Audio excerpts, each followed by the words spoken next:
Hi అండి. ఇప్పుడు నేను మహాభారతంలోని ఆది పర్వంలో ద్వితీయ శ్వాసం పారాయణ చేస్తానండి. మీరు శ్రవణం చేయండి. గరుడోపాఖ్యానము. కథకుడైన సూతుడు సౌనకాది మునులకు ఈ విధంగా తెలిపాడు. పూర్వము కృతయుగంలో కశ్యపుడనే మహర్షి, కద్రువ, వెనుత అనే ఇద్దరు భార్యలు ఉండేవారు. వారిద్దరూ ఎంతో భక్తి శ్రద్ధలతో కశ్యపుని కొన్ని వేల సంవత్సరాలు సేవించారు. వారి సేవలకు తృప్తి చెందిన కశ్యపుడు వారికి ఏదైనా వరం కోరుకోమన్నాడు. వారిలో కద్రువ అమిత బలాఢ్యుడైన 1000 మంది పుత్రులను కోరుకుంది.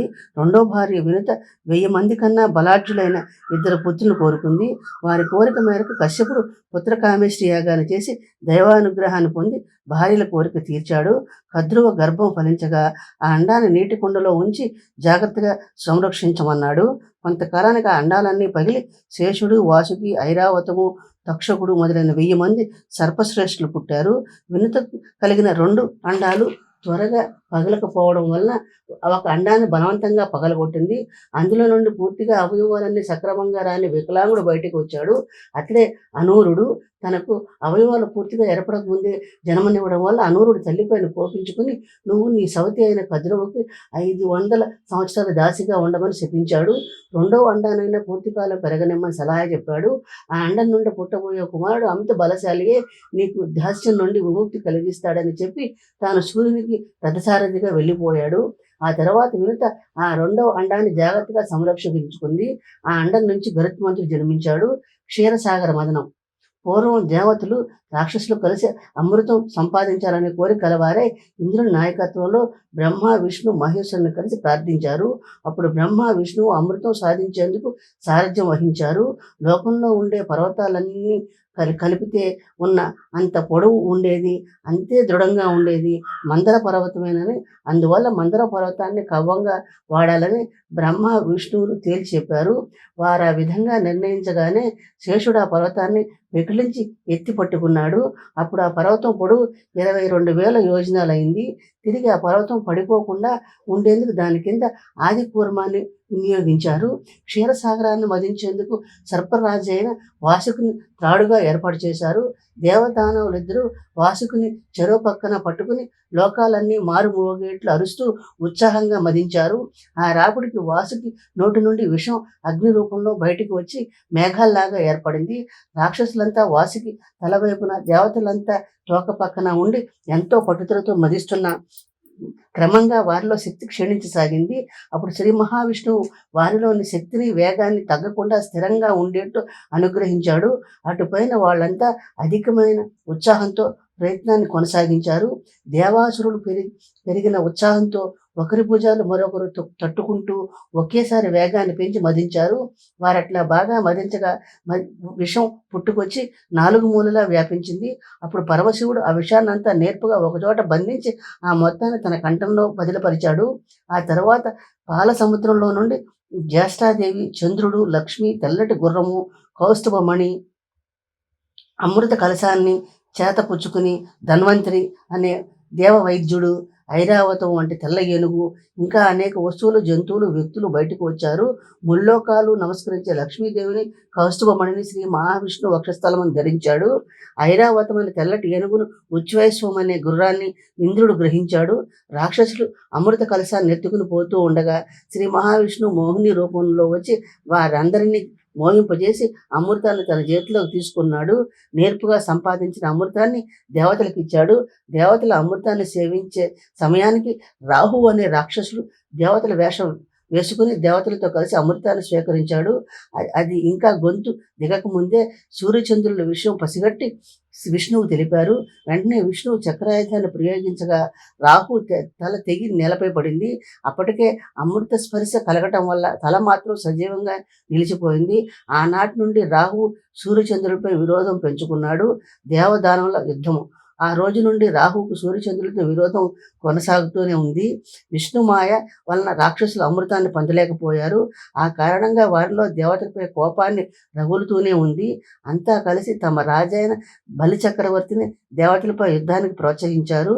అధిక సంఖ్యలో గుర్రాల్ని, ఏనుగుల్ని, రథాల్ని కాల్బాలని లక్షల కోట్ల సంఖ్యలో సమకూర్చుకుని ఇంద్రునిపై దండెత్తిపోయారు. దేవదానవ యుద్ధం భయంకరంగా సాగింది. దేవతల పక్షాన నరుడు గాంధీవంతో ఎదుర్కొని బాణాలతో భూమి ఆకాశాన్ని కప్పేశాడు. నారాయణుడు తన చక్రాయుధంతో రాక్షసుల మెడలన్నీ ఊచకోత కోసేశాడు. కొండ శిఖరాల నుండి గైరికాది అనేక ధాతువులతో ప్రవహించే జలపాతంలా పర్వతాకారులైన రాక్షస శరీరాల నుండి వేడి రక్తం ప్రవహించింది. ఆ విధంగా సముద్రపు ఒడ్డున్న దేవతలకు రాక్షసులకు భయంకర యుద్ధం జరిగింది. ఆ యుద్ధంలో నరనారాయణుల ప్రతాపానికి నిలబడలేక అనేక మంది రాక్షసులు ప్రాణాలు కోల్పోయారు. కొందరు భయంతో పాలసముద్రంలో దూకి ప్రాణాలు కాపాడుకున్నారు. దేవతలు రాక్షసులపై యుద్ధం చేయించి అమృతాన్ని తమ రాజైన ఇంద్రుని కాపాడుకోగలిగామన్న సంతోషంతో ఇళ్లకు వెళ్లి విశ్రాంతి తీసుకున్నారు. కద్రువ వినతుల పందెం. అమృతంతో పాటు క్షీరసాగరం నుండి పుట్టిన ఉచ్ఛ్వైశ్వం అనే అశ్వశ్రేష్టం పాలసముద్రం ఒడ్డున స్వేచ్ఛగా తిరుగుతోంది. అదే సమయంలో కద్రువ వినతులు ఆ పాలసముద్రం ఒడ్డుకే విహారానికి వచ్చారు. వారు అట్లా విహరిస్తూ ఉండగా వారిద్దరూ ఒకేసారి ఆ హాయశ్రేష్టాన్ని చూశారు. ఆ గుర్రాన్ని చూసి కద్రువ వినతతో, సోదరి, ఈ గుర్రం ఎంత తెల్లగా ముద్దొస్తోందో చూడు. ఆయన చంద్రుడిలో మచ్చలాగా దాని తోక చివర మాత్రం నల్లగా ఉంది అన్నది. అందుకు వినత నవ్వుతూ, నువ్వు నిద్ర కళ్ళతో చూస్తున్నట్టున్నావు, లేకపోతే తెల్లగా పాలనొరగలాగా ఉన్న ఈ అశ్వంలో నీకు నల్లటి మచ్చ ఎట్లా కనిపిస్తుంది అన్నది. అందుకు కోపించిన కద్రువ, నిశ్చయంగా ఈ గుర్రం తోక నల్లగా ఉంది. అట్లా ఉంటే నువ్వు నాకు దాసిని కావాలి. అట్లా కాకుంటే ఆ గుర్రం మచ్చలేనిదే అయితే నీకు నేను దాసినవుతాను. ఈ పందెం నీకు అంగీకారమే కదా అని అడిగింది. వినుత కూడా ఆ పందెానికి అంగీకారం తెలిపింది. ఇద్దరూ కలిసి దగ్గరకు పోయి చూడబోతూ ఉండగా కద్రువ, సోదరి, ఇది సమయం కాదు, భర్తకు సేవ చేసే సమయం, రేపు వచ్చి చూద్దామంది. ఆ సౌతులిద్దరు అంగీకరించి తమ ఇళ్లకు వెళ్ళారు. ఇంటికి పోగానే కద్రువ తన కుమారులైన పాములందరినీ పిలిచి, వత్సలారా, నేను తెలుసో తెలియకో వినతితో పందెం కాశాను. ఆ అశ్వరాజం శరీరం అంతా పాలనొరగలాగా తెల్లగానే ఉంది, కానీ తోక చివర నల్లగా ఉంది. పందెం కాశాను. మీరే నన్ను ఈ సమయంలో కాపాడి పందెం గెలిపించాలి. మీరు కాదు కూడదు అంటే నేను వినితకి దాసిగా ఉండాలి. మీరు నా మాట విని పందెం నెగ్గిస్తే ఆమె నాకు దాసి అవుతుంది అని బతిమలాడింది. అందుకు ఆ సర్పాలన్నీ, ఇది నీతి రహితం, తల్లి అడిగింది కదా అని అధర్మం చేయవచ్చునా? స్త్రీలంతా అజ్ఞానులని మరొకసారి రుజువు చేశావు అని తల్లి కోరుకుని నిరాకరించారు. కద్రువ కోపంతో కళ్ళు ఎర్రబడ్డాయి. నా మాట కాదన్నారు కాబట్టి పరీక్షితు కుమారుడైన జనమేజయుడు చేసే సర్పయాగంలో మీరంతా మరణం పొందుతారు గాక అని శపించింది. తల్లికి వచ్చిన శాపానికి భయపడిన కర్కోటకుడనే పాము మాత్రం పోయి ఆ గుర్రం తోకకు చుట్టుకున్నాడు. మరుసటి రోజు ఉదయాన్నే కద్రువ వెనుతులు పోయి ఆ ఉచ్ఛ్వేశాన్ని చూడగా తోక చివర కర్కోటకుడు పట్టుకుని ఉండడం చేత నల్లటి మచ్చ కనిపించింది. ఆ విధంగా పందెంలో ఓడిపోయిన వినిత కద్రువకు దాసి అయింది. ఆనాటి నుండి కద్రువ చెప్పిన పనులన్నీ చేస్తూ ఉండగా ఒకనాడు వినిత పెట్టిన రెండవ గుడ్డు పగిలింది. గరుడు జననము. విశాలమైన రెక్కలు, ఆ రెక్కల సవ్వడికి పర్వతాలే కదిలిపోయాయి. తనలో నుండి ప్రసరిస్తున్న తేజస్సు చేత సూర్యకాంతి వెలవెలబోయింది. అట్టి పుత్రరత్నాన్ని చూడగానే తల్లి వినుత హృదయం ఉప్పొంగుగా సవతి తల్లి అయిన కద్రువ మనసు ఈర్ష్యతో కుతకుతలాడింది. ఒకసారిగా ఆకాశానికి ఎగిరిన గరుత్మంతుని చూచి దేవతలంతా పూర్వం ఇందునుచే రెక్కలు తెగ్గొట్టబడ్డ పర్వతాలకు మళ్ళీ రెక్కలు వచ్చాయా అన్నట్టు భయపడ్డారు. అట్లా ఒకసారి ఆకాశయానం చేసి వచ్చి తల్లి వినుత వద్దకు వచ్చి నమస్కరించాడు. ఇదంతా చూసిన కద్రువకు ఒళ్ళు మండిపోయింది. నా పిల్లలందరినీ వీపుపైన ఎక్కించుకొని పర్వతాలు, నదులు, సముద్రాలు, దేశాలన్నీ చూపించి తీసుకురమ్మంది. గరుడు సవతి తల్లి చెప్పినట్టే సవతి సోదరులు పాముల్ని వీపుపైన ఎక్కించుకుని గొప్ప ద్వీపాలకు, అష్టదిక్పాలకులకు నివాసాలని ఇంకా ఎన్నో చూపిస్తూ ఒక రోజున సూర్యమండలానికి తీసుకుపోయాడు. అక్కడ సూర్యతాపానికి తట్టుకోలేక పాములన్నీ మూర్చిపోయి జారి నేలపై పడ్డాయి. తన పిల్లల దీనావస్థకు గరుడు కారణమని నిందించి కద్రువ ఇంద్రుని భక్తితో ప్రార్థించింది. ఓ ఇంద్రుడా, సురులు, దేవతలు, సిద్ధులు, కింపురుషులు, నాగులు, ఆకాశ మార్గాన సంచరించే ప్రముఖులంతా నీ దయతోనే జీవిస్తారు. నీ వజ్రాయుధంతోనే ముల్లోకాలు శాంతితో మనగలుగుతున్నాయి. ఓ ఇంద్రుడా, లోకాలన్నింటిలో సుందరుడు అయిన వాడా, నాకు రక్షకుడు కమ్ము అని ప్రార్థించగానే ఇంద్రుడు కరుణించి ఆ సర్ప సమూహాలపై చల్లగా వాన తుంపర్లు కురిపించి వాటి తపన పోగొట్టాడు. ఒకరోజు గరుడు సవతి తల్లి తన తల్లిని హీనాతిహీనంగా చూడడం సహించలేక తల్లితో, అమ్మ, ఎంత మహోన్నత పర్వతాలైనా నా ముక్కుతో పొడిగా చేసి నా రెక్కల గాలితో దూర తీరాలకు ఎగిరిపోయేట్లు చేయగల బలం నాకుంది. అట్టే బలశాలి అయిన నేను నీచమైన ఈ పాములను మోస్తూ తిరగాల్సిన కర్మ ఎందుకు పట్టింది అని అడిగాడు. అందుకు వినుత, నాయన పక్షి శ్రేష్ఠుడా, పూర్వం నా సవతి కుద్రవతో జరిగిన పందెంలో ఓడిపోవడం వలన, నీ అన్నగారైన అనూరుడు ఇచ్చిన శాపం వలన మనందరికీ ఈ దాస్యం లభించింది. అయితే నీ మూలంగా దాసి విముక్తి కలుగుతుందని నీ అన్నగారు అనూరుడు చెప్పిన మాటల్ని మనసులో మననం చేసుకుంటూ బాధను దుఃఖాన్ని దిగమింగుకుని వస్తున్నాను అంది. నాయన, కుమారుల శక్తివంతులైతే తల్లిదండ్రుల కష్టాలు దూదిపుంజంలో ఎగిరిపోతాయని అందరికీ తెలిసిన విషయమే కదా. కనుక నువ్వే ఏదైనా ఆలోచన చేసి నన్ను ఈ దాస్యం నుండి విడిపించు అన్నది. తల్లి మాటలు విన్న గరుడు సవతి తల్లి కద్రువ పిల్లలైన పాముల వద్దకు పోయి, సోదరులారా, నా తల్లి దాస్యం నుండి విముక్తి కలిగే ఉపాయం చెప్పండి, అది ఎంత కష్టమైనదైనా చేస్తాను అన్నాడు. అప్పుడు గరుడుపై జాలి కలిగిన వాళ్ళైన పాములు కూడబలుక్కుని, మాకు అమృతాన్ని తెచ్చిపెట్టు అన్నారు. గరుత్మంతుడు అమృతం తేవటం. అంతటా గరుత్మంతుడు, సోదరులారా, మీరు కోరినట్లే స్వర్గం నుండి అమృతాన్ని తెచ్చి నా తల్లి దాస్యం నుండి విముక్తాన్ని చేస్తానని చెప్పి తల్లి వద్దకు వచ్చి ఆమె అనుమతి కోరగా ఆమె విజయుడు కమ్మని ఆశీర్వదించింది. స్వర్గానికి ప్రయాణం అవుతూ గరుడు ఆకలిగా ఉంది, తినడానికి ఏదైనా పెట్టమని అడిగాడు. అప్పుడు వినుత, కుమార, ఇక్కడ సముద్రంలో బోయవాళ్ళనే నిషాద జాతి వాళ్ళు ఉన్నారు. వాళ్ళంతా లోకంలో జనులందరినీ పీడించి బాధిస్తున్నారు. నువ్వు వాళ్ళందరినీ భక్షించు. అయితే వాళ్ళలో బ్రాహ్మణుని మాత్రం తినకుండా వదిలేయమంది. ఎవడైతే మింగగానే గొంతులో నుండి దిగకపోకుండా అడ్డపడి అగ్నిలాగా కాలుస్తూ ఉంటాడో అతన్ని బ్రాహ్మణుడని గుర్తుంచుకో. ఎందువలనంటే బ్రాహ్మణ కోపం తెప్పిస్తే అతనే భయంకరమైన విషయం అవుతాడు, దారుణమైన మారణాయుధం అవుతాడు. అట్లా కాకుండా బ్రాహ్మణు సేవించినట్లయితే కోరిన కోరికలన్నీ తీరుస్తాడు, ఆచార్యుడు అవుతాడు, సిద్ధిని కలిగించే వాడవుతాడు అని తల్లి చెప్పగా శ్రద్ధగా విన్న గరుడు వేగంగా వెళ్ళి సముద్ర గర్భంలో దాగి ఉండే నిషాదులందరినీ మింగేశాడు. అయితే వాళ్ళలో ఒకడు మాత్రం మింగుడు పడక గొంతు దగ్గరకు అడ్డం పడ్డాడు. గొంతంతా మండటం ప్రారంభించింది. అప్పుడు గరుడు, నా కంఠంలో ఎవరైనా బ్రాహ్మణుడు ఉంటే వెంటనే బయటికి రావాల్సింది అని అన్నాడు. అప్పుడు ఆ బ్రాహ్మణుడు, కీర్తి గలవాడా, గరుత్మంతుడా, నేను బ్రాహ్మణుడిని, నా భార్య నిషాద వనిత, ఆమెను విడిచి రావడం ధర్మమా అన్నాడు. అందుకు ఆ గరుడు, బ్రాహ్మణుడితో కలిసి ఉన్న వారు కూడా పరిశుద్ధులే అవుతారు కనుక నువ్వు నీ నిషాద భార్యతో కలిసి బయటికి రమ్మన్నాడు. గరుడు మాటలు విన్న బ్రాహ్మణుడు నిషాద భార్యతో కలిసి బయటికి వచ్చి గరుత్మంతుని ఆశీర్వదించి తన దారిని తాను పోయాడు. అంతటా గరుడు ఆకాశ మార్గాన్ని పోతూ తండ్రి కసిపును చూసి నమస్కరిస్తూ, తండ్రి, తల్లిని దాసవిముక్తాన్ని చేసేందుకు అమృతం తేవడానికి స్వర్గానికి వెళుతున్నాను. నిషాదుని తినడం వల్ల నా ఆకలి తీరలేదు, అందువల్ల మరేదైనా ఆహారం చూపమని అడిగాడు. కుమారుని మాతృభక్తిని కార్యదీక్షను మెచ్చుకున్న కశ్యపం బ్రహ్మ ఇలా అన్నాడు. కచ్చపుల వృత్తాంతము. పూర్వము విభావనుడనే బ్రాహ్మణుడు ఉండేవాడు. అతడు సర్వసంపదలతో తొలతూగుతూ సుఖంగా కాలం గడుపుతున్నాడు. ఒకరోజు అతని తమ్ముడు సుప్రదీపుడు అన్నగారి వద్దకు వచ్చి పిత్రార్జితమైన ఆస్తిపాస్తుల్లో తన వాటా ఇమ్మని అడిగాడు.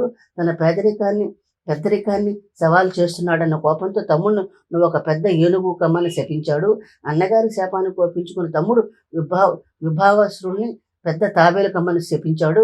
ఒకళ్ళొకళ్ళు శపించుకోవడం ఫలితంగా విభాసనుడు 10 ఆమడల పరిధి కలిగిన తాబేలయ్యాడు. అట్లాగే తమ్ముడు సుప్రతీతుడు 6 ఆమడల పొడవున 12 ఆమడల వెడల్పు కలిగిన ఏనుగై ఒకే అడవిలో సంచరిస్తూ వచ్చారు. అంతేకాకుండా పూర్వజన్మలో గల వినోదం వల్ల ఒకరితో ఒకరు కలబడి పోట్లాడుకునేవారు. వాళ్ళిద్దరూ నీకు తగిన ఆహారం కనుక నువ్వు వెళ్ళి వాళ్ళని తినమని కశ్యపుడు గరుత్మంతుడిని సలహా చెప్పాడు. గరుత్మంతుడు ఇద్దరిని కాలి గోళ్ల మధ్య ఇరికించుకుని ఏదైనా వృక్షం పైన కూర్చొని తిందామని అనువైన వృక్షం కోసం వెతికాడు. అట్లా వెళుతూ ఉండగా దేవతా వృక్షాలతో, సంపెంగ తీగలతోనూ దట్టంగా అలముకున్న అలంబం అనే పర్వతాన్ని చూచాడు. ఆ పర్వతం పైన రోహిణం అనే వృక్షరాజం ఉంది. ఆ వృక్షానికి ముందు వెనకాల ఎక్కడ తెలియడం లేదు, కానీ ఒక్కొక్క కొమ్మ 100 ఆమడల పొడుగుంది. ఆ వృక్షం గరుత్మంతుని చూసి ఆ జీవులు రెండింటినీ నా కొమ్మపైన పెట్టుకుని తినమంది.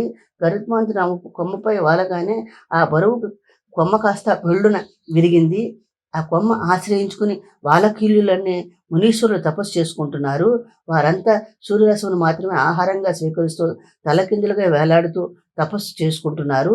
వారి తపస్సుకు ఎక్కడ భంగం కలుగుతుందో అన్న భయంతో ఆ కొమ్మ నేలపై పడకముందే కాళ్లకు వేళ్లాడుతున్న ఏనుగును తాబేలును విడిచిపెట్టకుండానే గరుత్మంతుడు ఆ కొమ్మను ముక్కును కరుచుకుని ఆకాశంలో ఎగిరాడు. వాలకిల్లి తపస్సులకు భంగం కలగరాదని వారికి అనువైన ప్రదేశం కోసం వెతుకుతూ ఉండగా తండ్రి కశ్యపుడు తపస్సు చేసుకునే పర్వతం పైకి వచ్చాడు. ముక్కున పెద్ద కొమ్మ ఉండడం వల్ల తండ్రితో ఏమీ మాట్లాడలేకపోయాడు. కశ్యపుడే గరుత్మంతుని పరిస్థితిని అర్థం చేసుకుని ఆ కొమ్మను పట్టుకుని వేళ్లాడుతున్న వాలకీలులతో, ఈ గరుత్మంతుడు లోక కళ్యాణం కోసం గొప్ప ప్రయత్నం చేస్తున్నాడు. మీ తపస్సుకు భంగం కలగరాదని ఈ కొమ్మను నోట కరుచుకుని తిరుగుతున్నాడు. కావున అతడిని అనుగ్రహించి ఇంకొక చోటకు వెళ్ళండి అని అర్థించాడు. వాలకీల్య మునులంతా కశ్యపుడి ప్రార్థనను మన్నించి హిమాలయాలకు వెళ్ళిపోయారు. మునులంతా వెళ్ళిపోయిన తర్వాత గరుత్మంతుడు ఏనుగును తాబేలును తిని బలం పుంజుకున్నవాడే స్వర్గానికి బయలుదేరాడు. వెళ్ళబోతూ తండ్రితో, ఈ కొమ్మ ఎక్కడ విడిచిపెట్టమంటారు? బ్రాహ్మణులు లేని అడవి ప్రాంతం ఏదో తెలపండి అని అడుగుగా, కశ్యపుడు నిష్పురుషుడనే నిష్పురుషుడనే కొండ ఉంది, దీని అక్కడ వదిలేయి అన్నాడు. అంతటా గరుత్మంతుడు గంధమాదన పర్వతానికి ఆమడు దూరంలో ఉన్న నిష్పురుష కొండకు చేరి ఆ కొమ్మను అక్కడ వదిలేశాడు. గరుడు అమృతం కొరకు ప్రయత్నించుట. గరుత్మంతుడు ఆకాశంలో ఎగిరి స్వర్గద్వారాలను చేరుకోగానే స్వర్గంలోని వారికి అన్ని దుశ్శకునాలే కనిపించాయి. ఉన్నట్టుండి దేవేంద్రుడి సభలో నిప్పు కణాలు వర్షించాయి. వజ్రాయుధ అంచులన్నీ మొద్దుబారాయి. ఏనుగుల మదం దిగిపోయింది. అటువంటి దుశ్శకునాలన్నీ చూసి దేవేంద్రుడు కలత చెంది బృహస్పతిని కారణం ఏమిటని అడిగాడు. బృహస్పతి ఇలా అన్నాడు, దేవేంద్ర, బ్రహ్మజ్ఞాని అయిన కశ్యప ప్రజాపతికి పుట్టినవాడే గరుత్మంతుడు. ఇతనికి వాలకీల్యులని మునిశ్రేష్ఠుల కృప విశేషంగా ఉంది. వారి కృపచేత పక్షి కులానికి రాజయ్యాడు. ఇతడు గొప్ప ప్రభావం కలవాడు. సముద్రంలో ఉంటూ లోకాలను హింసిస్తున్న బోయవాళ్ళందరినీ మింగాడు. ఘనుడితడు. తాబేలుని ఏనుగును పట్టుకుని పోయి రోహిణి వృక్షం కొమ్మ మీద కూర్చోకపోతే కొమ్మ విరిగింది. ఆ విరిగిన కొమ్మను పట్టుకుని ఆకాశంలో ఎగిరిన వాయువేగం గలవాడు. తల్లి దాస్యాన్ని విడిపించడం కోసం అమృతం తీసుకురావడానికి సాహసంతో స్వర్గానికి చేరాడు. ఇష్టం వచ్చిన రూపాన్ని ధరించగల కామరూపి, తన ఇష్టానుసారం సంచరించగలవాడితడు. ఓ ఇంద్రుడా, ఈ గరుత్మంతుడు నువ్వు జయించలేవు సుమా అన్నాడు. వాలకిలీల వృత్తాంతం. బృహస్పతి ఇంకా ఎలా చెప్పుకుపోయాడు. గరుడు గొప్పతనాన్ని గురించి నువ్వు కూడా ఎరుగుదువు. పూర్వం కశ్యప ప్రజాపతి పుత్రకామేష్టి యాగాన్ని తలపెట్టినప్పుడు నువ్వు దేవతా సమూహాలతో పాటు సహాయం చేశావు. నువ్వు దేవతల కట్టెల మోపుల్ని సమిధుల కోసం మీ బలాన్ని తగ్గట్టు తెచ్చి పడేసేవారు. వాలకిల్య మునులంతా బొటన వేలంత ఉండేవారు. వారి బలానికి తగ్గట్టుగా దర్భలు తేవటానికే ఎంతో కష్టపడేవారు. వాళ్ళంతా గొప్ప మునీశ్వరులే. అయినా బొటన వేలంతా ఉండడం చేత అంతా నవ్వేవారు. ఆ మహాత్ములంతా సిగ్గుపడి కోపంతో ఆ యాగం వల్ల ఇంద్రుడి కంటే 100 రెట్లు బలం గలవాడు, అగ్ని కన్నా ప్రకాశం గలవాడు, అణిమాది గుణాలు సంపదలన్నీ పొందినవాడు అయిన కుమారుడు పుట్టుగాక, అట్లా పుట్టినవాడు 2వ ఇంద్రుడే కావాలని వేదోక్తమైన మంత్రాలతో అగ్ని హోమాలు చేశారు. ఆ విషయం తెలుసుకుని నువ్వు కశ్యపుని వద్దకు పరిగెత్తుకుంటూ వెళ్ళి దయచూపమని వేడుకున్నావు. అప్పుడు నీ యందు దయగలవాడు కశ్యపుడు ఆ వాలకీలతో, మునీశ్వరులారా, ఇతన్ని ముల్లోకాల్లోనూ జీవ సమూహాన్ని కాపాడేందుకు బ్రహ్మ నియమించాడు. ఇతడి ధర్మం ఇతడు చక్కగా నిర్వర్తిస్తున్నాడు. మీ వల్ల 2వ ఇంద్రుడు ఏర్పడితే బ్రహ్మ చేసిన ఏర్పాటు తారుమారవడం లేదా? మహాత్ములారా, మీ వాక్కు వ్యర్థం కాదు. అందువల్ల ఈ పుట్టబోయే బాలుడు పక్షి జాతికి ఇంద్రుడు కావాలని సరిదిద్దండి అని వారిని ఒప్పించాడు. దాంతో నీ ఇంద్రతో చెక్కు చెదరకుండా నిలబడింది. అట్టి కశ్యప ప్రజాపతి చేసిన వృత్తకామేష్టి యాగం వలన వాలకీలుడి అనుగ్రహం చేతను జన్మించి పక్షులోకానికి రాజయ్యాడు. అతడే ఈ గరుడు. ఇప్పుడు తల్లి దాస్యాన్ని విముక్తాన్ని చేయడానికి అమృతం కోసం స్వర్గానికి వచ్చాడని చెప్పాడు. బృహస్పతి చెప్పిందంతా విన్నాడు ఇంద్రుడు. అమృతం ఉంచిన ప్రదేశానికి భద్రత మరింత కట్టుదిట్టం చేశాడు. ఇంద్రుని ఆదేశాన్ని అనుసరించి భద్రతా సిబ్బంది అంతా ఏమరపాటు లేని వారై రాత్రింబగళ్ళలో కళ్ళల్లో ఒత్తులు వేసుకుని కాపలా కాశారు. గరుడు ఆకాశంలో ఎగురుతూ ఉంటే ఆ రెక్కల నుండి వీచే గాలికి మేఘాలన్నీ దూదిపుంజాల్లా చెల్లాచెదురయ్యాయి. అమృతాన్ని రక్షిస్తున్న భటులంతా భయభ్రాంతులయ్యారు. ఏ వైపు నుండి ముప్పు ముంచుకొస్తుందో ఊహించలేకపోతున్నారు. అప్పుడే అమృతం నిలువ చేసిన భవనానికి గరుడు చేరుకున్నాడు. గరుడునితో అమృత రక్షకుల యుద్ధం. గరుడు విశాలమైన రెక్కల తేజస్సు ప్రళయాగ్నిలా ప్రకాశించింది. ఆకాశంలో గరుత్మంతుని చూసిన రక్షక భటులంతా అప్రమత్తులై అతడిపైన బాణాల వర్షం కురిపించారు.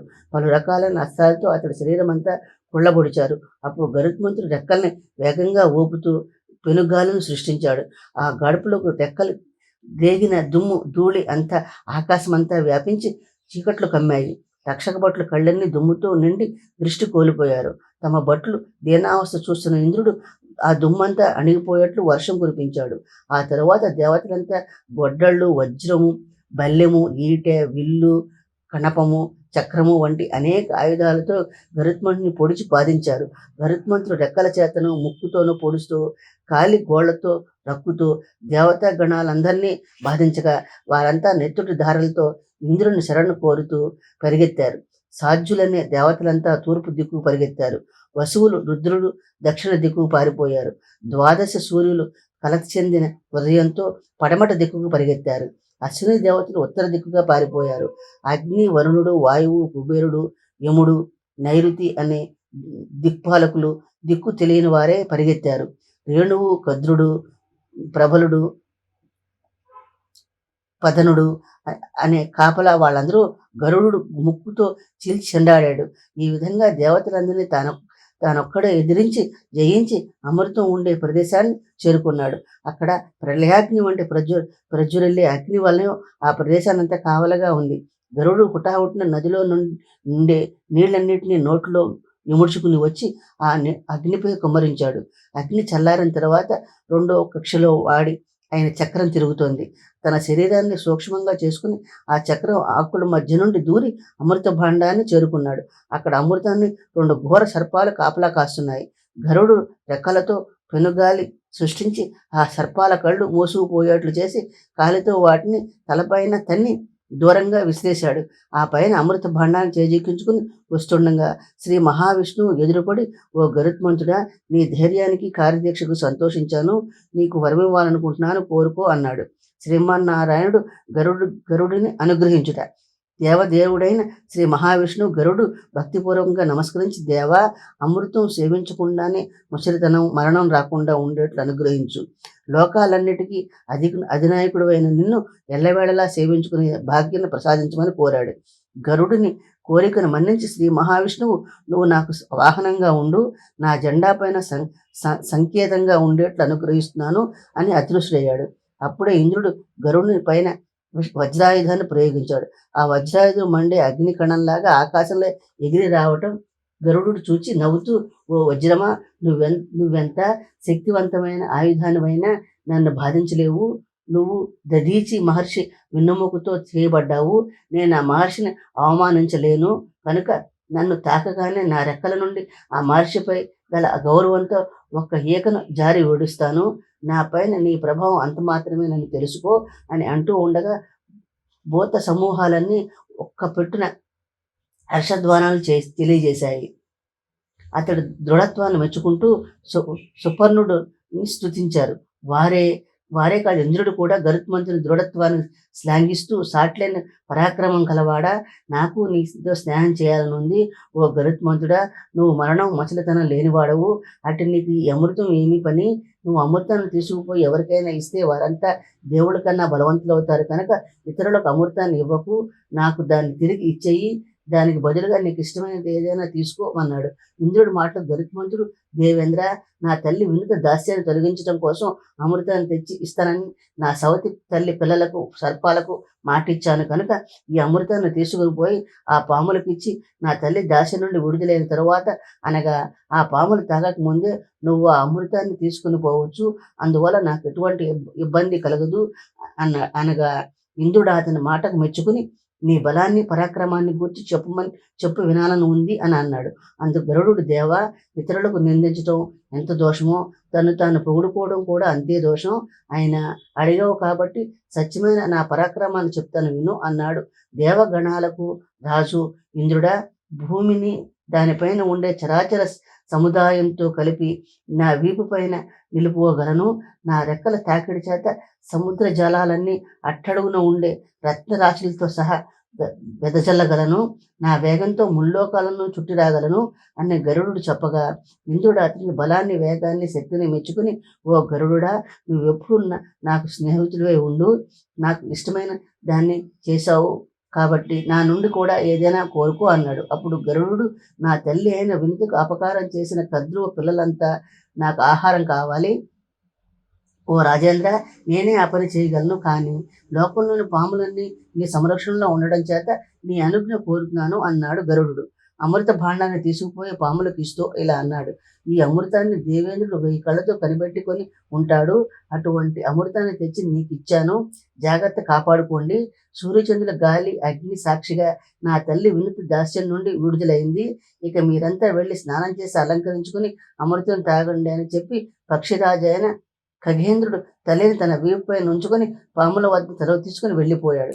పాములన్నీ స్నానం చేసి అలంకరించుకుని వచ్చేలోపు ఇంద్రుడు ఆ అమృత భాండాన్ని చేజిక్కించుకుని స్వర్గానికి వెళ్ళిపోయాడు. తర్వాత పాములన్నీ స్నానం చేసి అలంకారం చేసుకుని వచ్చి చూస్తే అమృత భాండం పెట్టిన చోటు కనబడలేదు. ఆ భాండం పచ్చటి దర్భలపైన పెట్టడం వల్ల దర్భలకు ఏమైనా అమృతం అంటే ఉంటుందేమో అని దర్భల్ని నాకాయి. ఆ దర్భలపై అమృతం లేకపోగా అవన్నీ పచ్చి దర్భలు కావడం వలన పదునుగా ఉండి పాముల నాలుకల మధ్య కోసుకుని పోయి 2 నాలుకలుగా తయారయ్యాయి. అప్పటి నుండి పాముల జాతి అంతా 2 నాలుకలు కలవయ్యాయి. అమృతం తమపై ఉంచడం వల్ల దర్భలు పవిత్రమైపోయాయి. ఈ విధంగా పాములు అమృతాన్ని పొందే భాగ్యాన్ని కోల్పోయాయి. తల్లి, తమ్ముడు చేసిన ధర్మ విరుద్ధమైన పనికి ఆదిశేషుడు అసహించుకున్నాడు. వాళ్ళందరినీ విడిచిపెట్టి బదరీవనం, గోకర్ణం, పుష్కరిణి, హిమాచలం వంటి పుణ్యక్షేత్రాలన్నీ దర్శించి ఆ తర్వాత గంధమాదన పర్వతాన్ని చేరుకుని బ్రహ్మను గూర్చి అనేక వేల సంవత్సరాలు తపస్సు చేశాడు. చివరకు బ్రహ్మ ప్రత్యక్షమే వరం కోరుకోమన్నాడు. ఆదిశేషుడు భూభారాన్ని మోయిట. బ్రహ్మదేవుడితో ఆదిశేషుడు, బ్రహ్మదేవ, నా తల్లి, తమ్ముడు ధర్మాన్ని, నీతిని విడిచిపెట్టి నా సవతి తల్లికి, ఆమె పుత్రుడిని గరుత్మంతునికి కీడు చేశారు. నేను వారితో కలిసి జీవించలేను. తపస్సు చేస్తూ జీవితం అంతం చేయాలనుకుంటున్నాను అన్నాడు. బ్రహ్మ అతడి సత్ప్రవర్తనకు మెచ్చుకుని, ఓ శేషుడా, నువ్వు ధర్మం పట్ల ఆసక్తి కలిగిన వాడవు. ఎంత బరువైనా భరించగల మనోబలం నీకుంది. నువ్వే ఈ భూభారాన్నంతా మోయగలవాడవు. ఈ పనికి నువ్వు తప్ప మరొకరు యోగ్యుడు కాదు. ఓ శేషుడా, వినుత పుత్రుడు గరుత్మంతుడు కశ్యపుడు వాలకీల్య మునులు అనుగ్రహం చేత గొప్ప పరాక్రమవంతుడయ్యాడు. ఇంద్రుని కూడా ఓడించి దేవతలందరి చేత స్తుతించబడ్డాడు. నువ్వు అతడితో స్నేహం చెయ్యి, అదే నీ కర్తవ్యం అని బోధించగా ఆదిశేషుడు భూభారాన్ని తలకెత్తుకుని గరుత్మంతునితో స్నేహం ప్రారంభించాడు. కద్రువ శాపం వల్ల నాగజాతికి ఎటువంటి ఉపద్రవం వాటిల్లుతుందోనని దుఃఖిస్తూ వాసుకి అనే సర్పరాజు, ఐరావతం మొదలగు సోదరులందరినీ పిలిచి, సోదరులారా, శేషుడు బ్రహ్మను మెప్పించి దుష్కరమైన భూభారాన్ని మోసే సామర్థ్యాన్ని సంపాదించాడు. అటువంటి శేషుడు అమ్మ ఇచ్చిన శాపాన్ని కానీ తమ్ముళ్లకు జరగబోయే వినాశనాన్ని కానీ పట్టించుకోవడం లేదు. ఇక నా సంగతి అంటారా? క్షీరసాగరాన్ని మదించేటప్పుడు మందర పర్వతాన్ని కవ్వపు తాడుగా ఉండి దేవతలకు సహాయపడినందుకు బ్రహ్మ నన్ను నాశనం లేనివాడుగా దీవించాడు. నాకు ఎటువంటి భయం లేకపోయినా అమ్మ కద్రువ శాపం వల్ల మన సర్పజాతికి వాటిల్లబోయే అనర్థానికి ఏదైనా ఉపాయం ఉన్నదా అని ఆలోచిస్తున్నాను అన్నాడు. వాసుకి మాటలకు గర్వితులైన తోటి సర్పాలు, సోదర జనమేజయుడు ధర్మాత్ముడు, మన బ్రాహ్మణుల సహాయం తీసుకుని ఆ సర్పయాగం చేయవద్దని ప్రార్థిద్దాం. అంతేకాకుండా మనమందరము బృందంగా పోయి భక్ష్యాలు, భోజ్యాలు, లేహ్యాలు, పానీయాలు అనే 4 విధాలైన ఆహారాలపైన పాకుదాం. దాంతో వారంతా భయంతో భోజనశాలను వదిలి పారిపోతారు అన్నారు. వీరి మాటలు విన్న సర్పశ్రేష్ఠులు కొందరు, ఇవన్నీ వట్టి కలలు. ఋత్విక్కులంతా అగ్నిహోత్రం చేసి వేదోక్తమైన మంత్రాలు పఠిస్తూ ఉంటే మన బోటి వారం చుట్టుపక్కల కూడా నిలబడలేము. కాబట్టి అటువంటి ఆలోచనలు కట్టిపెట్టండి అన్నారు. వయోవృద్ధులైన సర్పాలు మాటలు విన్న వాసుకి తమ్ముడైన ఎలా పుత్రుడనేవాడు, అమ్మ శాపమిచ్చే రోజున నేను ఆమె ఒడిలోనే పడుకున్నాను. నాకు నిద్ర పట్టలేదు. నిద్రపోయినట్లు నటించాను. అప్పుడు దేవతలు, బ్రహ్మ మాట్లాడుకున్న మాటలన్నీ నాకు స్పష్టంగా వినిపించాయి. ఆ మాటలే మీకు ఇప్పుడు వినిపిస్తాను, వినండి. దేవతలు బ్రహ్మతో, బ్రహ్మదేవ, అపారమైన బలపరాక్రమం గల తన సొంత బిడ్డలకి ఇటువంటి శాపం ఇచ్చింది కదా. ఆహా, కద్రువ ఎంతటి కఠినాత్మురాలు దేవా, ఈ శాపానికి విరుగుడు ఏదైనా ఉన్నదా అని అడిగారు. అప్పుడు బ్రహ్మ, దేవతలారా, సర్పాలనికి క్రూరాత్ములు లోకానికి అపకారం చేస్తున్నాయి. అందువల్ల భూభారం పెరిగిపోయింది. భూమికి మేలు చేయాలన్న ఉద్దేశంతో దుర్మార్గులైన నాగుల వినాశనానికి అంగీకరించాల్సి వచ్చింది. అయితే నాగుల్లో ఉత్తముడైన వాసుకి చెల్లెలైన జరాత్కరుడనే గొప్ప మునికి ఒక పుత్రుడు కలుగుతాడు. అతడే అస్తీకుడనే గొప్ప తపస్వి. జనమేజయుడు యాగం చేస్తుండగా ఆ అస్తీకుడు వెళ్ళి జనమేజయుని ఒప్పించి ఆ యాగాన్ని ఆపిస్తాడు. తద్వారా నాగులకు గొప్ప మేలు జరుగుతుంది అని చెప్పాడు. ఈ ఉదంతమంతా విన్న నాగశ్రేష్ఠులంతా ఆనందంతో ఎలా పుత్రుడనే నాగకుమారుని ఎత్తుకుని ముద్దాడారు. అప్పటి నుండి వాసుకి జరాత్కరుడు ఎప్పుడు తన సోదరిని వివాహం ఆడతాడా అని ఎదురు చూడసాగారు. గొప్ప తపస్సంపన్నుడు, మాయా ఊరు వంశంలో పుట్టినవాడు, బ్రహ్మచర్యాది నియమాలు పాటిస్తున్నవాడు అయిన జరాత్కరుడు వివాహానికి విముఖుడై ఉన్నాడు. ఒకరోజు అతడు అడవిలో తిరుగుతూ ఉంటే ఒకే ఒక్క వేరుతో కొనవూపిరితో ఉన్న ఔరుగడ్డి దుబ్బను పట్టుకుని తలకిందులుగా వెళ్లాడుతున్న సూర్యరశ్మిని మాత్రమే ఆహారంగా తీసుకుంటూ కొందరు మునీశ్వరులను చూచిన వారితో, అయ్యా, మీరంతా తలకిందులుగా తపస్సు చేస్తున్నారే, ఇందుకు పూర్వం నేను ఎప్పుడు ఇటువంటి తపస్సు చూడలేదు. ఇందులో ఉన్న విశేషం ఏమో తెలిపితే నేను ఈ విధంగానే సాధన చేస్తాను అన్నాడు జరాత్కరుడు. మాటలకు మహర్షులు, పాపరహితుడా, ఇది ఒక తపస్సేనా? మా తర్వాత సంతానం లేని కారణంగా మేమంతా హీనులమై లోకాలకు వెళ్లేందుకు ఇట్లా వేలాడుతున్నాము. అంతేకాని ఇంకొక విషయం తపస్సేమి కాదు. మేమంతా అదృష్టహీనులం. మా వంశంలో జరాత్కరుడని ఒకడు పుట్టాడు. వివాహమాడి సంతానం పొందడానికి అంగీకరించడం లేదు. మేము అతడి తండ్రి తాతలం. మేము వేలాడుతున్న ఔరుగడ్డికి ఒకే ఒక్క వేరు మాత్రమే మిగిలి ఉంది. ఆ ఒక్క వేరు యముడు ఎలుక రూపంలో వచ్చి కొరికేస్తే మేమంతలో నరకంలో పడిపోతాము. అట్లా కాకుండా జరాత్కరుడు వివాహం చేసుకునే పిల్లల కంటే మేమంతా స్వర్గానికి పోతాం బాబు. నిన్ను చూస్తూ ఉంటే ఎవరో దగ్గర బంధువులు చూసిన అనుభూతి కలుగుతూ ఉన్నది. నీవెక్కడైనా జరాత్కరుడు ఎదురైతే మా అవస్థ అతనికి చెప్పు అన్నారు. పితృదేవతల మాటలు విన్న జరాత్కరు హృదయం ద్రవించింది. త్వరగా వివాహం చేసుకుని సంతానాన్ని పొందాలని నిశ్చయించుకుని, అయ్యలారా, మీరంతా నా పితృదేవతలు, పూజించదగిన వారు. నేను మీ కుమారుణ్ణి. నా పేరు జరాత్కరుడు. ఇంతవరకు వివాహం చేసుకోవాలన్న ఆసక్తి కలగలేదు. ఇప్పుడు మీ అవస్థ చూసిన తర్వాత మీకోసమైనా పెళ్లి చేసుకున్న సంతానాన్ని కనాలని నిశ్చయించుకున్నాను అన్నాడు. అతడి మాటలకు ఆ మునీశ్వరులంతా సంతోషించి ఇలా అన్నారు: యోగ్యులైన పుత్రుల్ని పొంది ధర్మ మార్గంలో జీవిస్తూ సజ్జనుల చేత కీర్తించబడుతూ ఉన్నవారు వెళ్ళు ఉత్తమ లోకాలకు ఎన్ని యజ్ఞాలు చేసినా పుత్రహీనులైన వారు పొందలేరు అన్నారు. జరాత్కరుని వివాహ ప్రయత్నము. కనుక నువ్వు వివాహం చేసుకుని సంతానం కలవాడవే, మేమంతా ఉత్తమ లోకాలకు వెళ్ళేట్టు చేయమని పితృదేవతలంతా ముక్తకంఠంతో పలుకుగా, జరాత్కరుడు నా పేరు గల కన్య ఎక్కడైనా లభిస్తుందేమో వెతుకుతాను, లభించగానే వివాహం ఆడతాను. వాళ్ళకి మాట ఇచ్చి వారి దగ్గర సెలవు తీసుకుని వెళ్ళిపోయాడు. వాసుకి కూడా తన చెల్లెలు జరాత్కర్కి తగిన వరుడు కోసం వెతుకుతున్నాడు. ఇంతలో అతడి సేవకుడు వచ్చి, జరాత్కరుడైన గొప్ప మునీశ్వరుడు తన పితృదేవతల కోసం వివాహం చేసుకోవడానికి ఇష్టపడుతున్నాడని, తన పేరు గల కన్యనే ఇష్టపడుతున్నాడని చెప్పారు. వాసుకి వెంటనే తన చెల్లెలిని జరాత్కరుని వద్దకు తీసుకుని వెళ్ళి, విజ్ఞానంతోనూ ధర్మంతోనూ కూడినవాడా జరాత్కరు మహర్షి, మా వంశం ధన్యమయ్యేందుకు నా చెల్లెలైన జరాత్కరువుకు నీకు తగిన వధువుని భావిస్తున్నాను. నువ్వు ఆమెను ప్రీతితో గ్రహించమని ప్రార్థించాడు. వాసుకి మాటలు విన్న జరాత్కర్ మహర్షి వధువు పేరు కూడా జరాత్కరువే అయినందున చాలా సంతోషించాడు. ఆమెను వివాహం చేసుకోవడానికి అంగీకరించాడు. వధువైన జరాత్కరువుతో, నన్ను ఎప్పుడు అవమానపరుస్తావో ఆ క్షణం నిన్ను వదిలి వెళ్ళిపోతానని ప్రతిజ్ఞ చేశాడు. జరాత్కరు అందుకు అంగీకరించి వివాహం చేసుకుని ఎంతో అణుకువతో పతి సేవలు చేస్తూ వచ్చింది. కొంతకాలానికి ఆమె గర్భవతి అయింది. గర్భస్థ శిశువు యొక్క తేజస్సు తల్లి శరీరంతో అణువణువున ప్రకటితమైంది. ఒక రోజున జరాత్కరు భార్య తొడపైన తలపెట్టుకుని పడుకుని నిద్రపోతున్నాడు. సూర్యాస్తమయం కాబోతున్నది. భర్తను లేపకపోతే అగ్ని కార్యానికి భంగం అవుతుందని, లేపితే భర్తను నిద్రాభంగం కలుగుతుంది. ఈ రెండు ఆమె పాలిట ప్రాణ సంకటాలే అయ్యాయి. భర్త కోపం వచ్చినా పర్వాలేదు, కానీ ధర్మహాని జరగకూడదని తలచింది. భర్తకు నిద్రాభంగం కలిగించడానికి నిశ్చయించుకుని భర్తను నిద్ర లేపింది.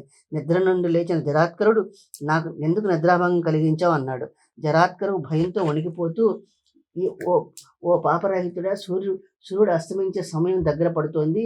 సంధ్యావందనానికి నిత్య కార్యాలకు వేళ అవుతోందని, అందువల్ల నిన్ను నిద్ర లేపవలసి వచ్చింది అన్నది. నేను నిద్ర లేవకుండా నేను సూర్యుడు ఎలా అస్తమిస్తాడు అన్నాడు. నువ్వు నాకు నిద్రాభంగం కలిగించి అవమానించావు కాబట్టి నేను ఇప్పుడే నీ నుండి వెళ్ళిపోతున్నాను. నీ గర్భంలో ఉన్న పిల్లవాడు సూర్యుడితోనూ అగ్నితోనూ సమానమైన తేజస్సు కలవాడవుతాడు. అతడి వల్ల మన 2 వంశాలు ధన్యమవుతాయి. నా గురించి విచారించకుండా పోయి నీ అన్నగారి దగ్గర ఉండు అని చెప్పి తపస్సు చేసుకోవడానికి అడవులకు వెళ్ళిపోయాడు. కొంతకాలానికి మహాతపస్వి, పాపం లేనివాడు, తల్లిదండ్రుల వంశాన్ని రెండింటినీ ఉద్ధరించేవాడు అయిన అస్సీకుడు ప్రసవించింది. ఆ పిల్లవాడు పెరిగి పెద్దవాడే గొప్ప తపస్వి అయ్యాడు. అస్సీకుడు చవన మహర్షి కుమారుడైన ప్రమతి మహర్షి వద్ద వేదాంగాలను నేర్చుకున్నాడు. అక్కడ జనమేజయుడు మంత్రులందరినీ సమావేశపరిచి, మంత్రులారా, ఉద్దంక మహర్షి వచ్చి నా తండ్రి పరీక్షణ్ మహారాజు తక్షకుని విషం చేత మరణించాడని చెప్పాడు. అలా ఎందుకు జరిగిందో చెప్పమని మంత్రులను అడిగాడు. పరీక్షిత్ మరణానికి మంత్రులు చెప్పిన వివరణ. రాజా, అభిమన్యుకు విరాటుని కుమార్తె ఉత్తరకు జన్మించిన వాడే పరీక్షణ్ మహారాజు. ప్రజలంతా ధర్మార్థ కామ మోక్షాలనే పురుషార్థాలను అతిక్రమించకుండా ఉండేట్లు అన్ని జాగ్రత్తలు తీసుకుంటూ పరిపాలించేవాడు రాజు. అభిమన్యుడు కురుక్షేత్ర సంగ్రామంలో మరణించాడు. అప్పటికే ఉత్తర గర్భవతి. అశ్వత్థామ ఆ గర్భస్థ శిశువును సంహరించేందుకు బ్రహ్మాస్త్రాన్ని ప్రయోగించాడు. శ్రీకృష్ణుడు ఆ బ్రహ్మాస్త్రాన్ని తన చక్రాయుధంతో అడ్డుకుని శిశువును రక్షించి కౌరవ వంశాన్ని నిలిపాడు. అటు పిమ్మట ఉత్తరకు పరీక్షిత్తు పుట్టాడు. ఓ జనమేజయుడా, నీ తండ్రి పరీక్షిత్తు, అతని తండ్రి అభిమన్యుడు, అతని తండ్రి అర్జునుడు, అతని తండ్రి పాండురాజు. ఈ విధంగా పాండురాజు పరీక్షిత్తుకు ముత్తాత అవుతాడు. ముత్తాత వల్లే పరీక్షిత్తు కూడా వేట అంటే ఆసక్తి ఎక్కువ. ఒకనాడు వేటాడుతూ చేతిలో దెబ్బతిని పారిపోయిన లేడిని వెంటాడుతూ చాలా దూరం పరిగెత్తాడు. అట్లా పరిగెడుతూ ఒంటరివాడే చాలా దప్పికతో బాధపడుతూ సమీకుడని ముని ఆశ్రమంలో ప్రవేశించాడు. అప్పుడు ఆ మహర్షి తపస్సమాధిలో ఉన్నాడు. ఆయనతో, ఓ మునిశ్రేష్ఠ, నేను వేటాడి లేడి ఇటుగా పరిగెత్తుకుంటూ వచ్చింది, మీరేమైనా చూశారా అని అడిగాడు. సమాధిలో ఉన్న మునికి ఆ మాటలు వినిపించలేదు. అతని మౌనానికి కోపించిన పరీక్షిత్తు అక్కడే చచ్చిపడి ఉన్న పాముని తీసి అతని మెడలో వేసి తన దారిని తాను వెళ్ళిపోయాడు. సమీకుని పుత్రుడైన శృంగి తన తండ్రి మెడలో వేలాడుతున్న చచ్చిన పామును చూసి పట్టరాని కోపంతో చేతిలో నీళ్లు తీసుకుని నిర్మానుష్యమైన అడవుల్లో ఉంటూ ఇంద్రియాలను నిగ్రహించి ఆవు పాలు తాగుతూ ఉండగా దూడల నుండి జారిపడే పాల చుక్కల్ని మాత్రమే ఆహారంగా తీసుకుంటూ మౌనంగా తమ సమాధిలో ఉన్న ఆ తండ్రి మెడలో చచ్చిన పామును వేసి అవమానించిన పరీక్షణ్ మహారాజు నేటికి 7వ రోజులోపు తక్షకుడైన సర్పరాజు చేత విషం చేత మరణించుగాక అని శపించి తండ్రి మెడలో వెళ్లాడుతున్న సర్ప కళేబరాన్ని తీసి అవతల పారేశాడు. తపస్సమాధి నుండి బాహ్యానికి వచ్చిన సమీక మహర్షి జరిగిందంతా తెలుసుకుని చాలా విచారించాడు. కొడుకు శృంగిని పిలిచి, ఓ శృంగి, కోపమే తపస్సును చెడగొడుతుంది, కోపమే అణిమాది అష్టసిద్ధుల్ని పోగొడుతుంది, ధర్మకార్యాలన్నీ కోపం వల్ల నాశనమైపోతాయి. కావున తపస్సు చేసుకునే మునికి కోపమే పరమశత్రువు. కుమార, ఓర్పు లేని తపస్వి, ధర్మం తప్పిన రాజు పగిలిపోయిన కుండలోని నీరు వల్లే స్థిరంగా ఉండవు. పుత్ర, మహారాజు వల్లనే మనుషులంతా గొప్ప తపస్సు చేస్తూ ధర్మకార్యాలు చేస్తూ గొప్ప శక్తివంతులయ్యారు. అటువంటి రాజుపైన కోపంతో నీవు కీడు చేశావు. అంతకంటే పాపం మరొకటి ఉండదు. అదీ కాకుండా పరీక్షణ్ మహారాజు అందరి రాజుల వంటి వాడు కాదు. సర్వ భూమండలాన్ని రక్షించే రాజును. నీ క్షణికమైన కోపం చేత ముందు వెనక ఆలోచించకుండా ఘోరమైన శాపం ఇచ్చావు. రాజులు క్షత్రియ కులానికి చెందిన వారైన బ్రాహ్మణ, క్షత్రియ, వైశ్య, శూద్రులనే 4 వర్ణాల వారు తమ ధర్మాలను తప్పకుండా ఉండేట్లు కాపాడుతూ ఉంటారు. ఈ విషయంలో మాందాత, శ్రీరాముడు, రఘు మహారాజు వంటి వారు కూడా పరీక్షిత్తు సరితోగరు. అట్టి పరీక్షిత్తు నాకు చేసిన అవమానాన్నైనా సహిస్తాను, కానీ నువ్వు ఇచ్చిన శాపాన్ని మాత్రం సహించలేను అన్నాడు. తండ్రి బాధతో మాట్లాడిన మాటలన్నీ విన్న శృంగి కోపంతో అనాల్సిందేదో ఇప్పటికే అనేశాను. ఈ పాటికే తక్షకుడు తన పని తాను పోయే ప్రయత్నంలో ఉంటాడు, కావున నా మాట వ్యర్థం కాదు అన్నాడు. శృంగి మాటలు విన్న సమీకుడు పట్టరాని దుఃఖంతో గౌరముఖుడని తన శిష్యుడిని పంపి తక్షకుని వల్ల జరగబోయే ప్రమాదాన్నంతా పరీక్షిత్తుకు తెలపమని కోరాడు. గౌరముఖుడు పరీక్షణ్ మహారాజు దగ్గరకు పోయి, మహారాజా, అడవిలో ఏకాగ్ర చిత్తంతో తపస్సు చేసుకుంటున్న నా గురువుగారైన సమీక మహర్షి మెడలో సర్పకళేబరాన్ని వేసిపోయావు. నువ్వు చేసిన పనికి నా గురుపుత్రుడైన శృంగి కోపించి నేటి నుండి 7వ రోజున తక్షకుడైన భయంకరమైన సర్పరాజు చేత కాటివేయబడి మరణిస్తావని నేను శపించాడు. పుత్రుడు చేసిన తొందరపాటు చర్యకు నా గురువుగారు ఎంతో దుఃఖించారు. ఈ విషయాన్ని ముందుగా నీకు చెప్పి నీ జాగ్రత్తలు నీ నీ జాగ్రత్తలో నువ్వు ఉండమని హెచ్చరించేందుకు నన్ను పంపారు అని చెప్పి గౌరవముఖుడు వెళ్ళిపోయాడు. అంతట పరీక్షిత్తు తాను చేసిన ధర్మ విరుద్ధమైన కార్యాలను దుఃఖించి శమీకుని ఓర్పునకు శ్లాఘించి వెంటనే మంత్రులందరినీ పిలిపించి నన్ను రక్షించేందుకు వంటి స్తంభం మేడ నిర్మించుకుని అందులో ప్రవేశించాడు. అంతేకాకుండా విషాన్ని తొలగించే మంత్రగాళ్లను, సమర్థులైన వైద్యుల్ని తన దగ్గరే ఉంచుకున్నాడు. ఇది ఇట్లా ఉండగా శృంగిచే ప్రేరేపించబడిన తక్షకుడు పరీక్షిత్తుని ఏ విధంగా చేరి కాటు వేయడమా అని ఆలోచిస్తున్నాడు. తక్షకుడు కశ్యపునికి మరల్చుట. భూమిపై ఉండే జీవరాశులన్నీ సర్పాల విషం చేత అకాల మరణం పొందుతూ ఉండడం చేత బ్రహ్మ ఒకరోజు కశ్యపుడనే బ్రాహ్మణుడికి పాము కాటు నుండి బ్రతికి బయటపడే తంత్రాన్ని బోధించాడు. లోకంలోని ప్రజలందరూ మునులను పొందినవారు, ధర్మాత్ముడు అయిన పరీక్షిత్తు తక్షకుని విషాగ్నిచే మరణించబోతున్నాడని కశ్యపుడు విన్నాడు. తాను ఇప్పుడు పోయి ఆ రాజును బతికిస్తే తనకు కావలసిన ధనం ఇస్తాడు. ధనంతో పాటు కీర్తి కూడా లభిస్తుంది. పుణ్యానికి పుణ్యము వస్తుంది. ఆ బ్రాహ్మణుడు హస్తినాపురానికి ప్రయాణమయ్యాడు. తక్షకుడి విషయం పసిగట్టి తాను కూడా ముసలి బ్రాహ్మణ వేషంలో వెళ్ళి అడవి మధ్యలో కశ్యపుని కలుసుకుని, బ్రాహ్మణోత్తమ, ఎంతవరకు నీ ప్రయాణం, ఏం పని మీద వెళుతున్నావు అని అడిగాడు. అందుక కశ్యపుడు, ఈ రోజునే తక్షకుడనే పాము పరీక్షను మహారాజును కలిసి చంపబోతున్నాడు. ఆ మహారాజు ఎంతో మంచివాడు, శత్రువును అణిచివేశాడు, సమర్థుడు, మంచి మనసు గలవాడు. అట్టి మహారాజును నా వద్ద ఉన్న మంత్ర మహిమ చేత బతికించాలని హస్తినాపురానికి వెళ్తున్నాను అన్నాడు. కశ్యపుని మాటల తక్షకుడు నవ్వుతూ, ఓ పాపరహితుడా, నేనే ఆ తక్షకుడిని. వజ్రాయుధం దెబ్బకైనా తిరుగుంటుందేమో కానీ నేను కాటు వేసిన వాళ్ళు నా విషయం నుండి బయటపడలేరు. నువ్వు ఊహించుకునే మాయలు, మంత్రాలు ఏమి పనిచేయవు. వృధాగా ఎందుకు శ్రమపడాలి? వచ్చిన దారినే తిరిగిపో. అంతగా నీ సామర్థ్యాన్ని చూపాలనుకుంటే నా మర్రి చెట్టును కాటు వేస్తాను. నా విషాగ్ని ఈ వృక్షమంతా క్షణాల్లో కాలి బూడిదవుతుంది. శక్తి గలవాడవైతే ఈ వృక్షాన్ని మళ్ళీ బతికించు, చూస్తాను అని సవాలు విసిరి పోయి ఆ వృక్షరాజాన్ని కాటు వేశాడు. చూస్తూ ఉండగానే ఆ వృక్షం క్షణంలో కాలి బూడిదయింది. కశ్యపుడు కాలిపోయిన మర్రి వృక్షం బూడిదనంతా ఒకచోట చేర్చి మంత్రించి తంత్ర ప్రయోగాలన్నీ చేశాడు. క్షణాల్లో ఆ వృక్షం కాస్త ఆకులతో కొమ్మలతో కళకళలాడుతూ నిలబడింది.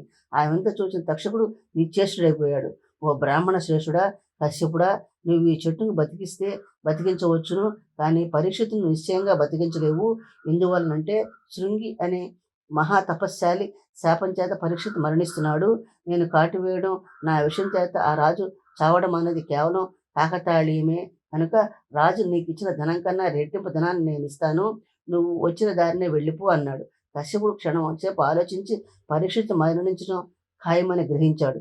తక్షకుడు ఇచ్చిన ధనం తీసుకుని తన గ్రామానికి వెళ్ళిపోయాడు. ఇదంతా నీకెట్లా తెలుసని అడుగుతావేమో. ఆ సమయంలో కట్టెపుల్లల కోసం ఓ బ్రాహ్మణుడు ఆ మర్రి వృక్షం పైకెక్కాడు. తక్షకుడు కాటు వేయినప్పుడు ఆ వృక్షంతో పాటు అతడు కూడా బూడిదయ్యాడు. తిరిగి బ్రాహ్మణుడు మంత్రానికి మర్రి వృక్షంతో పాటు అతడు బతికి బయటపడ్డాడు.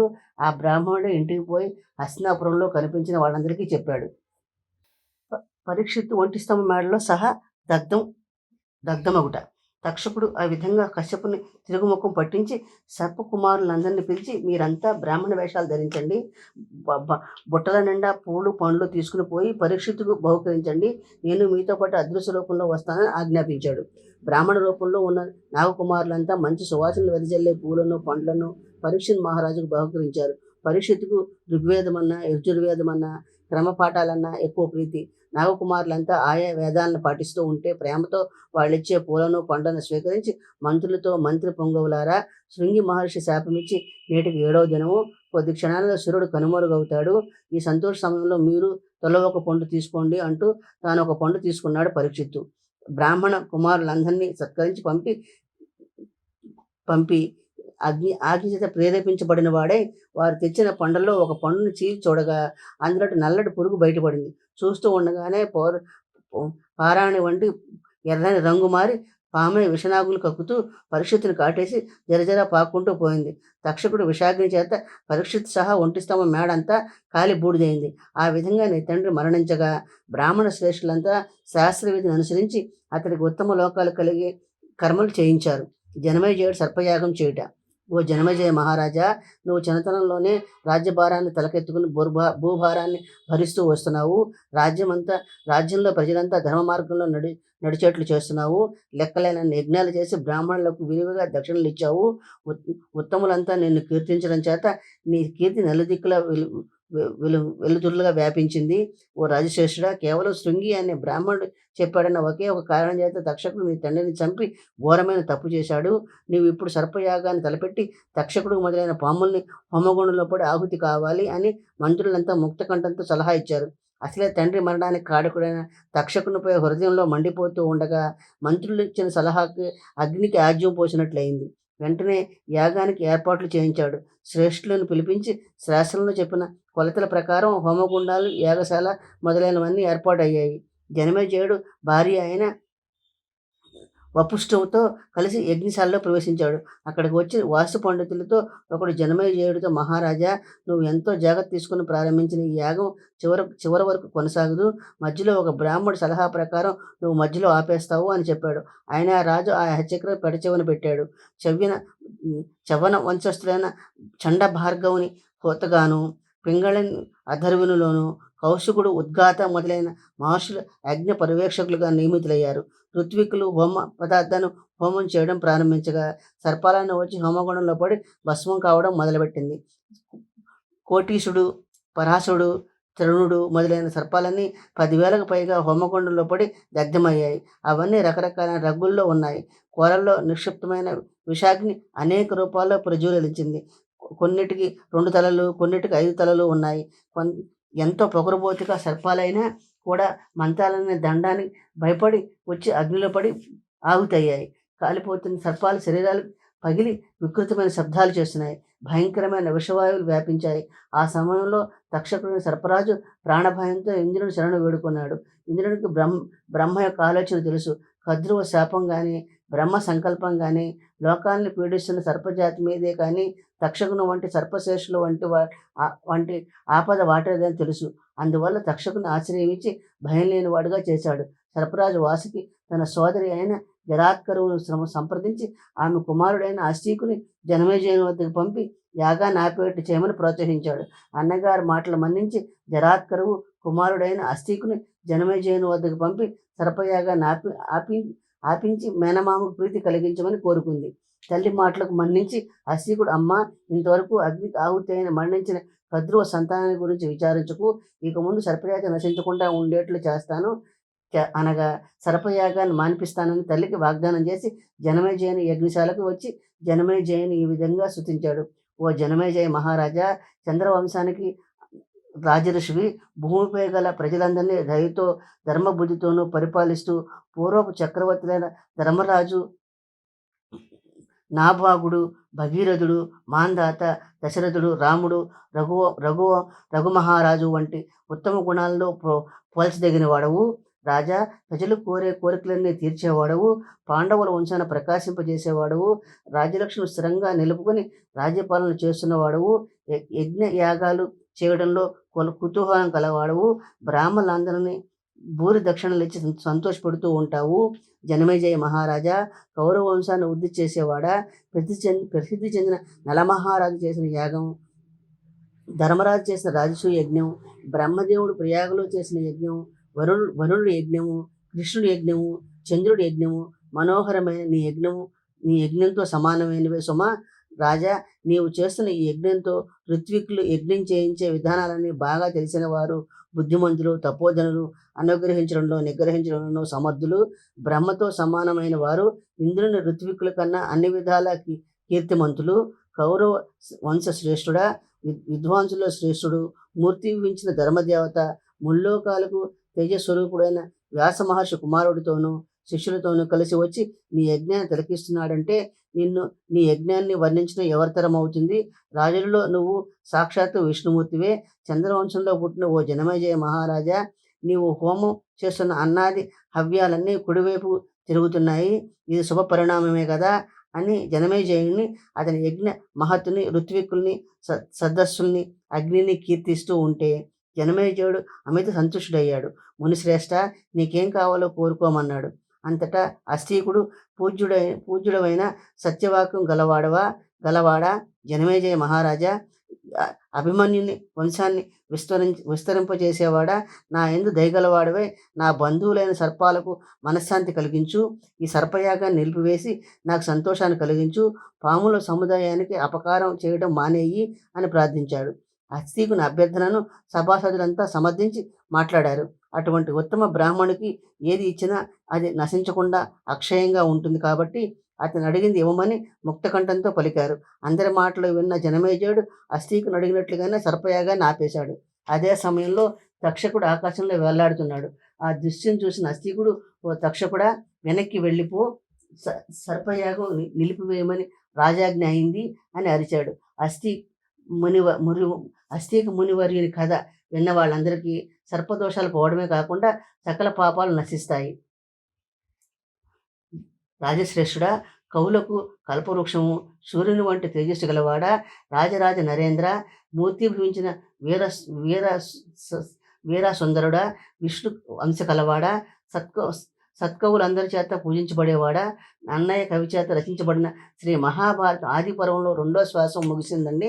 నా ఛానల్ కూడా సపోర్ట్ చేయండి, సబ్స్క్రైబ్ చేయండి, లైక్ చేయండి, షేర్ చేయండి. నేను పారాయణ మీకు నచ్చినట్టయితే మీరు కామెంట్ రూపంలో తెలియచేయండి. నాకు సపోర్ట్గా ఉంటుందండి. మీరందరూ నన్ను సపోర్ట్ చేయాలని మనస్ఫూర్తిగా కోరుకుంటున్నానండి.